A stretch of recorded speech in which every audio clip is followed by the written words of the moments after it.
Dear students, today we are going to start the next function of management, that is directing. In last lecture we have completed the staffing function. So after staffing function, the next function in management is directing. Directing is the most important function of management. Let's see what is directing. तो directing जो है staffing function के बाद आता है। अब directing जो है काफ़ी इम्पोर्टेंट फंक्शन है मैनेजमेंट का। अब डायरेक्टिंग फंक्शन क्या है और इसके इम्पोर्टेंस क्या है, आज के इस लेक्चर में हमको सीखना है।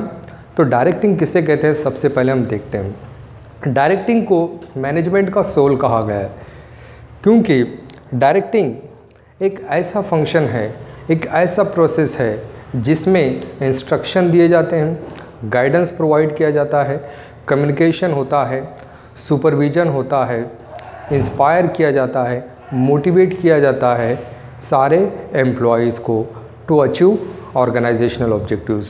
तो ऑर्गेनाइजेशन के ऑब्जेक्टिव्स को अचीव करने के लिए एक प्रोसेस किया जाता है, जिस प्रोसेस में आता है एम्प्लॉयज़ को गाइड करना, उन्हें इंस्ट्रक्ट करना, उनके साथ कम्युनिकेशन करना, उन्हें मोटिवेट करना, उन्हें इंस्पायर करना और एम्प्लॉयज़ को सुपरवाइज़ करना, ताकि ऑर्गेनाइजेशन के ऑब्जेक्टिव्स को अचीव किया जा सके। तो इस सारे प्रोसेस को क्या कहा जाता है, डायरेक्टिंग कहा जाता है। डायरेक्टर और जो मैनेजर जो होता है डायरेक्टिंग का काम करता है। तो मैनेजर और डायरेक्टर वो पर्सन होता है जो एम्प्लॉयज़ को करेक्ट पाथ बताता है, एक सही रास्ता बताता है ऑर्गेनाइजेशन के ऑब्जेक्टिव्स को अचीव करने के लिए।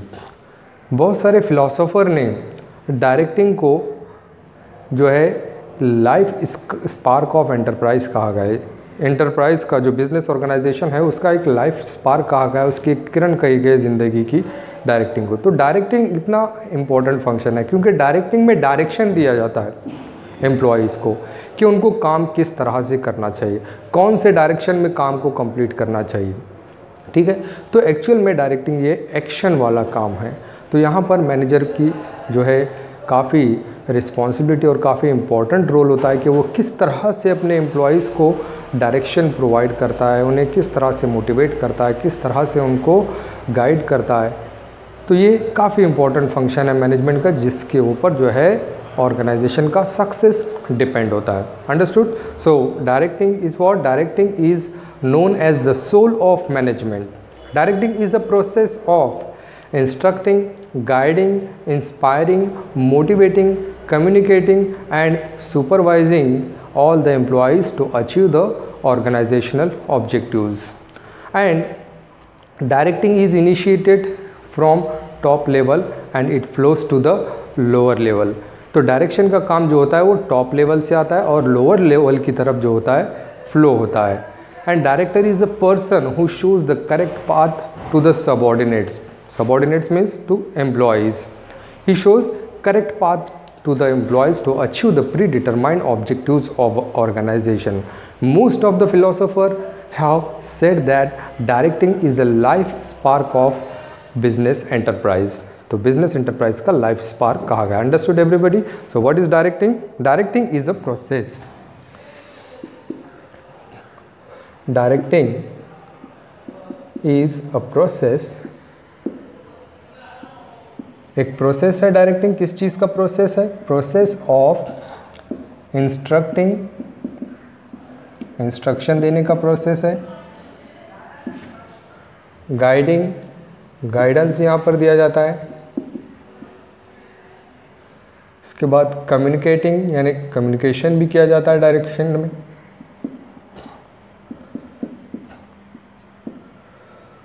उसके बाद इंस्पायरिंग, एम्प्लॉयज़ को इंस्पायर भी किया जाता है। उसके बाद मोटिवेटिंग, एम्प्लॉयज़ को मोटिवेट भी किया जाता है। और सुपरवाइजिंग, एम्प्लॉयज़ को सुपरवाइज भी किया जाता है। ऑल एम्प्लॉयज़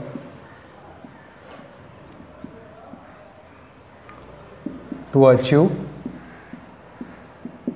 किस लिए? ऑब्जेक्टिव्स, टू अचीव गोल्स और ऑब्जेक्टिव्स ऑफ ऑर्गेनाइजेशन।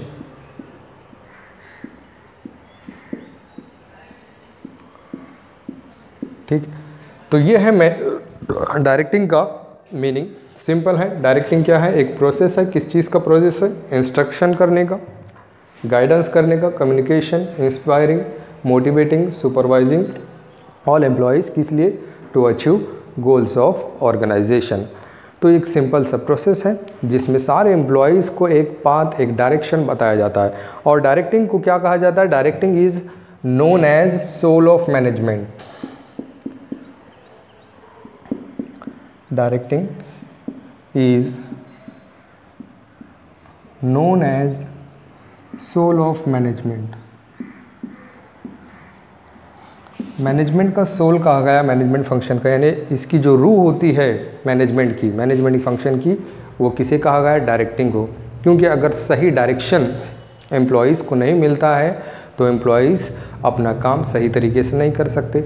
इसलिए डायरेक्शन का काफ़ी इम्पॉर्टेंट रोल होता है। सारे एम्प्लॉयज़ को प्रॉपरली डायरेक्ट करना, गाइड करना, सुपरवाइज़ करना, मोटिवेट करना, उन्हें इंस्पायर करना, ये सारे काम जो है डायरेक्टिंग फंक्शन में आते हैं। तो इसलिए डायरेक्टिंग को जो है सोल ऑफ मैनेजमेंट कहा गया है। ठीक है, अब हम देखते हैं इसका डेफिनेशन।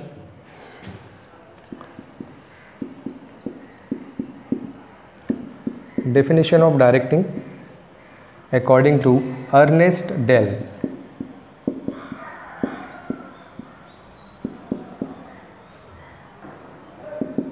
अर्नेस्ट डेल क्या कहता है डायरेक्टिंग को? Directing is what has to be done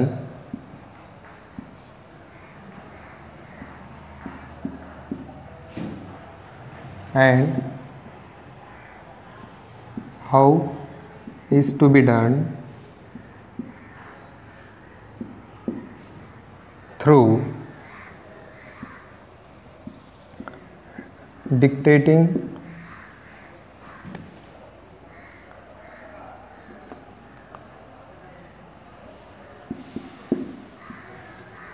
procedures and policies for accomplishment of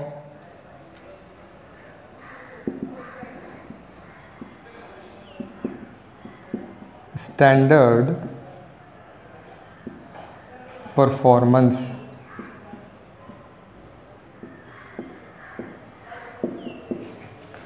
तो ये है डेफिनेशन डायरेक्टिंग का। तो क्या डेफिनेशन दिया गया है डायरेक्टिंग का, देखते हैं यहाँ पर। अर्नेस्ट डेल के मुताबिक डायरेक्टिंग का डेफिनेशन किया गया है। Directing is what has to be done. Directing यानी क्या हमको करना है, and how is to be done, और कैसे करना है, through dictating procedures and policies, जिसमें ये सारे काम कैसे करना है, क्या करना है, प्रोसीजर और पॉलिसीज़ डिक्टेट करके बताया जाता है। किस लिए? For accomplishment of standard performance. जो स्टैंडर्ड परफॉर्मेंस है उसको फुलफिल करने के लिए यहाँ पर पॉलिसीज़, प्रोसीजर्स डिक्टेट किया जाता है मैनेजर के ज़रिए कि एम्प्लॉयज़ को क्या करना है और कैसे करना है उनके स्टैंडर्ड परफॉर्मेंस को अचीव करने के लिए। स्टैंडर्ड परफॉर्मेंस यानी ऑर्गेनाइजेशन ने जो परफॉर्मेंस डिसाइड किया एम्प्लॉयज़ को कि उनको इस तरह से काम करना है, ये टारगेट अचीव करना है, इस टारगेट को अचीव करने के लिए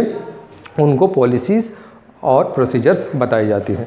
ठीक है, तो ये था डेफिनेशन डायरेक्टिंग का। अब हम देखते हैं importance of directing.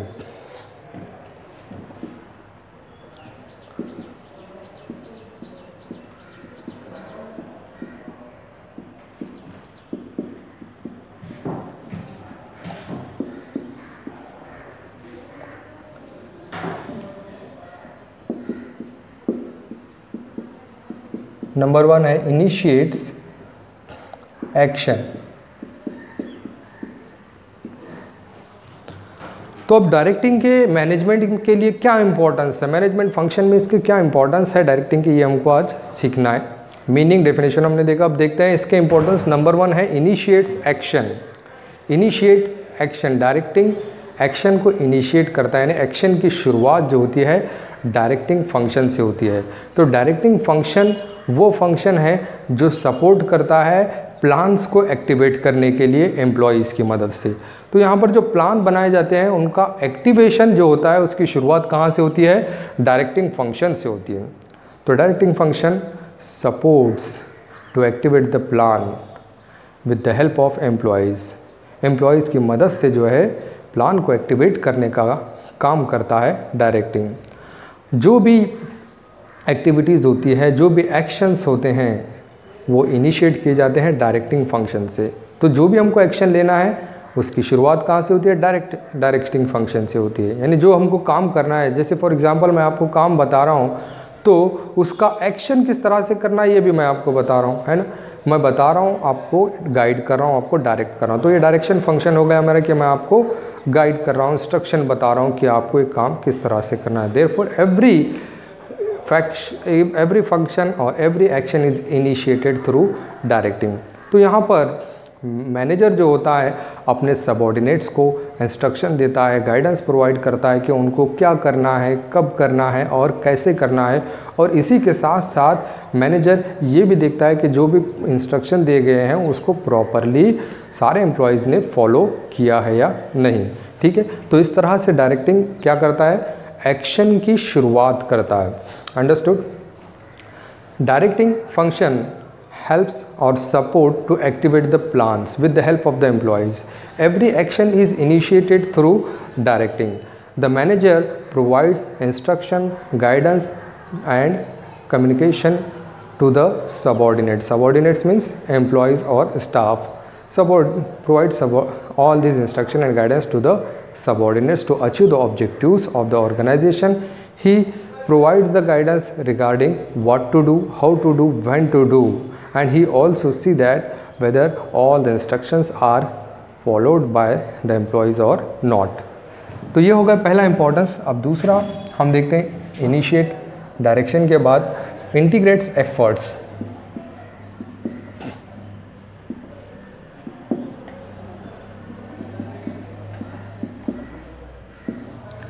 Integrates efforts, integration का मतलब होता है एक दूसरे को आपस में जोड़ना, एक दूसरे से मिलाना, ये होता है इंटीग्रेशन। जैसे आपको पता है डायरेक्टिंग में कम्युनिकेशन जो है डायरेक्टिंग का एक इम्पॉर्टेंट एलिमेंट है ना। तो डायरेक्टिंग फंक्शन में हमने सीखा कि कम्युनिकेशन भी आता है ना। So communication is an important element of directing. तो डायरेक्टर यानी कि मैनेजर जो है अपने सबऑर्डिनेट्स के साथ कम्युनिकेशन करता है, अपने सारे डिपार्टमेंट के साथ कम्युनिकेशन करता है ताकि उनके एफर्ट्स को इंटीग्रेट किया जाए। यानी सारे एम्प्लॉयज़ और सारे डिपार्टमेंट्स के एफ़र्ट्स को इंटीग्रेट करता है, एफ़र्ट्स को इनको मिलाता है, एक करता है और ऑर्गेनाइजेशन के ऑब्जेक्टिव्स को अचीव करने में मदद करता है। तो एफ़र्ट्स को इंटीग्रेट करने के लिए प्रॉपर लीडरशिप, प्रॉपर कम्युनिकेशन और प्रॉपर मोटिवेशन की ज़रूरत होती है, तब जाकर हम जो है इंटीग्रेशन ला सकते हैं एफर्ट्स में, जो कि पॉसिबल है किसकी वजह से, डायरेक्टिंग फंक्शन की वजह से। Understood. So directing is an important function which integrates the efforts of all the employees and all the departments, because the communication is an important element of directing function. So the manager communicates with all the employees and all the departments to bring integration in their efforts. So integration of efforts is possible through the proper leadership, communication, motivation and inspiration to achieve the objectives of organization. ठीक है, तो next importance हम देखते हैं means of motivation।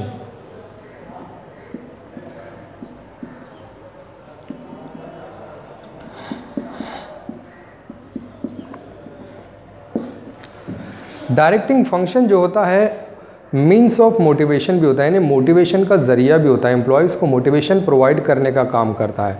जब directing function के ज़रिए employees को इंस्ट्रक्शन दिए जाते हैं, उसी के साथ साथ सारे एम्प्लॉयज़ के ओपिनियंस जो भी होते हैं उनका वेलकम किया जाता है, उनके ओपिनियंस को जो है कंसीडर किया जाता है कि उनका क्या राय है, उनकी क्या सजेशन है, क्या आइडिया प्रोवाइड करते हैं, उनको भी जो है कंसीडर करता है मैनेजर डायरेक्टिंग फंक्शन के ज़रिए। और इसी के साथ साथ डायरेक्टिंग जो है अपने एम्प्लॉयज़ को जो है financial and non financial incentives provide करता है। ठीक है, तो मैनेजर डायरेक्टिंग फंक्शन के थ्रू अपने एम्प्लॉयज़ को फाइनेंशियल और नॉन फाइनेंशियल इंसेंटिव्स प्रोवाइड करता है। किसी भी एम्प्लॉयज़ को मोटिवेट करने के लिए इंसेंटिव्स देना ज़रूरी होता है। इंसेंटिव्स यानी क्या होता है, एम्प्लॉयज़ ने जो परफॉर्मेंस दिखाया है कंपनी में, उसके बदले हम उसको जो रिवार्ड देते हैं, जो प्राइज़ देते हैं, जो इंक्रीमेंट देते हैं, जो बोनस देते हैं, उसको इंसेंटिव्स कहा जाता है। तो फाइनेंशियल इंसेंटिव्स में आते हैं, उसको इंक्रीमेंट कर रहे हैं, हम बोनस दे रहे हैं, ये फाइनेंशियल इंस्टीट्यूशंस फाइनेंशियल इंसेंटिव्स हो गए। और नॉन फाइनेंशियल इंसेंटिव्स यानी हम उसको रिवार्ड दे रहे हैं, प्राइज दे रहे हैं। तो इस तरह से मैनेजर जो है एम्प्लॉयज़ को मोटिवेट करता है। तो ये एक डायरेक्टिंग का जो है इम्पॉर्टेंट एलिमेंट है, ठीक है। So directing function plays very important role for the means of motivation. It provides the means of motivation to the employees while instructing and guiding to the subordinates. Their instructions and their opinions are considered by the manager, and manager also provides financial and non-financial incentives to their employees, which helps the employees to increase their morale, and they gets motivated and work hard, which results into the success of organization. Next हम देखते हैं number 4, provide stability.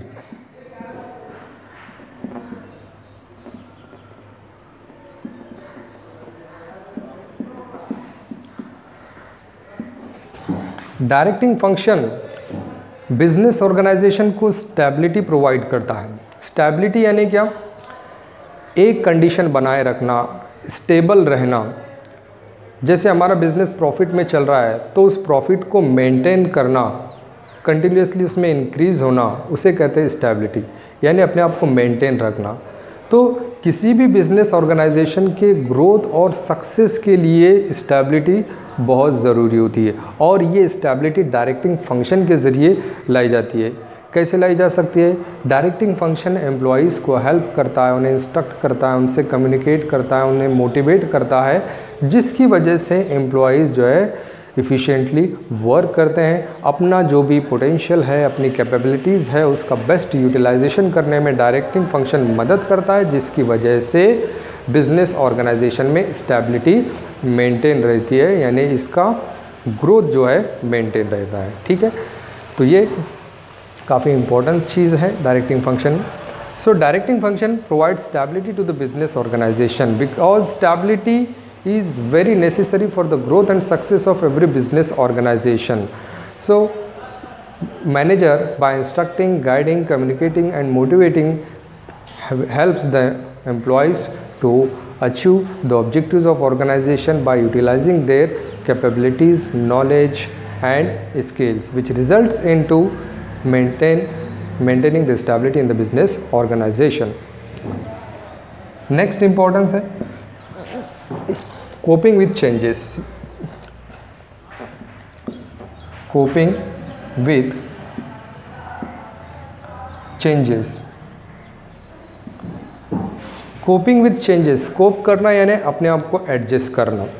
Business environment जो होता है, आपको पता है कि बिजनेस इन्वायरमेंट जो है एक जैसा नहीं रहता, इसमें नंबर ऑफ़ चेंजेस आते हैं, हमेशा चेंजेस होते हैं, टेक्नोलॉजी चेंज होती है, गवर्नमेंट की पॉलिसी चेंज होती है, बिजनेस में अप्स एंड डाउन्स आते रहते हैं। तो इन सारे चेंजेस के मुताबिक अपने आप को एडजस्ट करना ये काफ़ी ज़रूरी होता है। तो डायरेक्टिंग फंक्शन के ज़रिए मैनेजर अपने एम्प्लॉयज़ को गाइडेंस प्रोवाइड करता है, इंस्ट्रक्शन प्रोवाइड करता है, टेक्निक प्रोवाइड करता है कि किस तरह से इस चेंजिंग इन्वायरमेंट में अपने आप को चेंज करना है, कैसे टेक्नोलॉजी का यूज़ करना है, तो जिसकी मदद से एम्प्लॉयज़ अपने आप को ईज़िली एडजस्ट कर सकते हैं चेंजिंग इन्वायरमेंट की वजह से। जैसे for example use of new technology, use of computer, use of robot, ये नए टेक्नोलॉजी हैं जो बिज़नेस में आते हैं, चेंज इन गवर्नमेंट पॉलिसी। तो इन सारे चेंजेस के मुताबिक अपने आप को एडजस्ट करना काफ़ी ज़रूरी होता है। जो बिज़नेस ऑर्गेनाइजेशन अपने आप को एडजस्ट करता है वो बिज़नेस में टिका रहता है, जो नहीं कर पाता है वो फेल हो जाता है, पीछे रह जाता है, ठीक है। So directing function helps the employees for coping with the changes because in business environment the number of changes takes place and according to the changes and for adopting themselves according to the changes is very necessary for every business organization and its employees.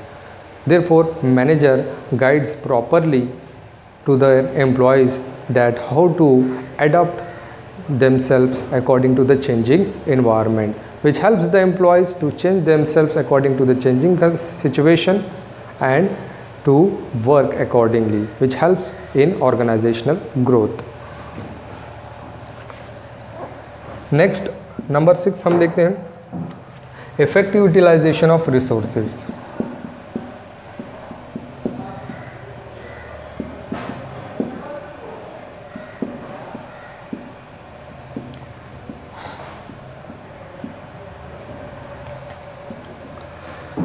Resources का effective utilisation करने में मदद करता है directing function. Utilisation यानी इस्तेमाल, किसका इस्तेमाल? रिसोर्सेज का। कैसे? इफ़ेक्टिव। रिसोर्सेज यानी कि आप बिजनेस ऑर्गेनाइजेशन में बहुत सारे रिसोर्सेज होते हैं, मैन है, मनी है, मटेरियल है, मेथड्स ऑफ प्रोडक्शन है, कैपिटल है, ये सारे रिसोर्सेज हैं।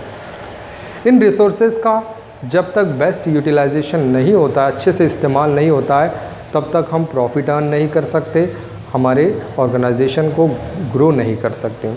तो इसलिए डायरेक्टिंग फंक्शन के ज़रिए एम्प्लॉयज़ को ये सिखाया जाता है कि किस तरह से अवेलेबल रिसोर्सेज का यूटिलाइजेशन करना है ऑप्टिमम लेवल पर।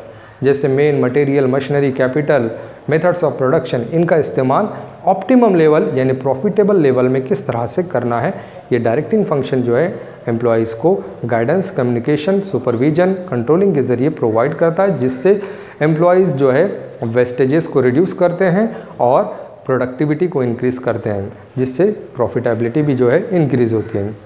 सो directing function plays very important role in using the resources at optimum level.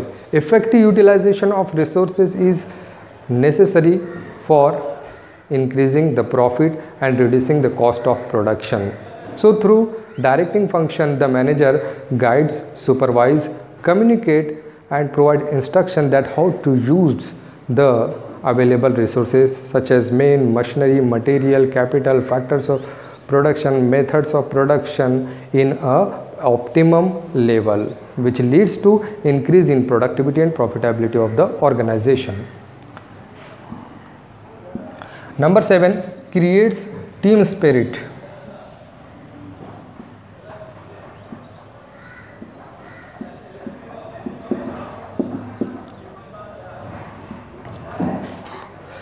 Directing function अपने एम्प्लॉयज़ में जो है टीम स्पिरिट क्रिएट करता है। जब डायरेक्टर जो है यानी कि मैनेजर जो है अपने सबऑर्डिनेट्स को इंस्ट्रक्शन देता है, काम देता है, ड्यूटीज़ और रिस्पॉन्सिबिलिटीज़ असाइन करता है, तो उनको फोकस करता है मोटिवेट करने के लिए किस चीज़ पर?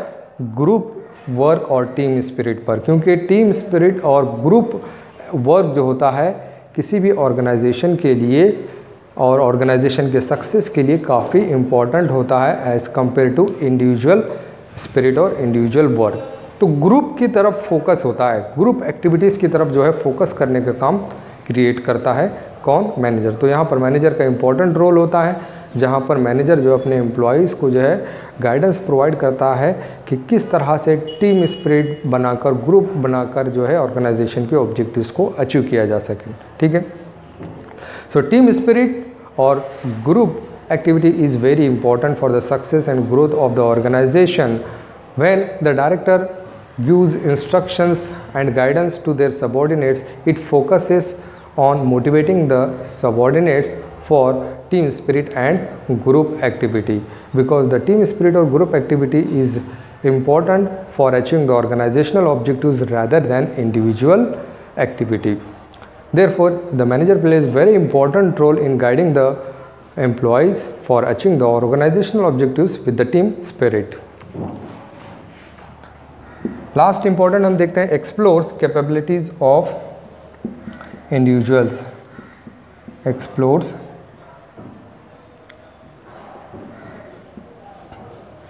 capabilities of individuals.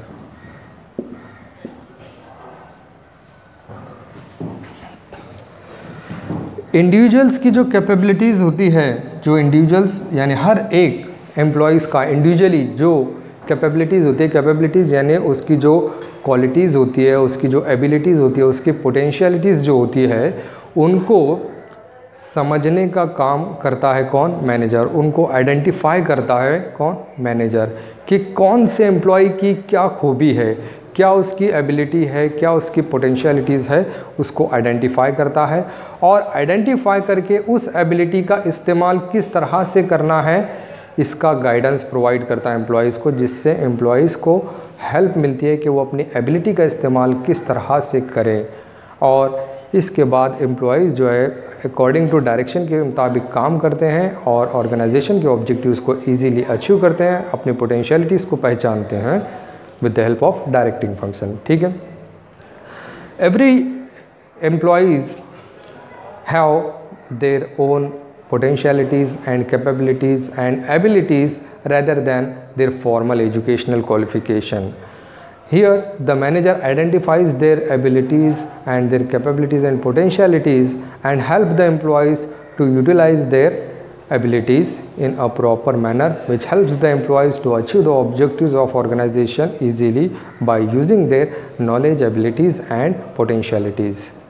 So in this way we have completed the directing function and the importance of directing function. तो ये एक क्वेश्चन जो है एग्ज़ाम में आपको 8 मार्क्स के लिए पूछा जा सकता है। What is directing, explain the importance of directing. और शॉर्ट नोट में भी इसके इम्पोर्टेंस आपको पूछा जा सकता है। ठीक है, तो नेक्स्ट लेक्चर में हम नेक्स्ट फंक्शन स्टार्ट करेंगे। Thanks for watching.